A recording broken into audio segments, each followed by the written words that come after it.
Hi guys, welcome to Sadi's SFDC. In this video, we are going to see the SFDC feature in Organizer for Salesforce. It is the feature to view all the values of specific record. If you are a developer, you may need to view or edit a particular field in an object which is not placed in any page layout. To edit, you have to enable it in any one page layout temporarily or use Apex code, which is a tiresome process. Using this feature, the developer can see field details of the object even that field is not enabled in any page layout. Based on the access to that field at profile level, he can edit or view the particular field. Here, in this account, you can find account number is missing in page layout. So that you can go to Organizer, click SFDC fields and get that ID from the URL and paste it in the field and query all fields. Now you can see the account number here. You can also edit it if it is an editable field. You can easily save here. Likewise, you can edit any field.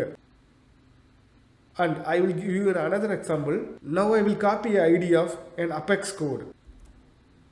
Click query all fields. It will show all the details related to Apex class. Here, whatever the fields which are edited can be editable. Otherwise, it will throw insufficient privilege error. Thank you guys. Subscribe to our channel to see more such videos.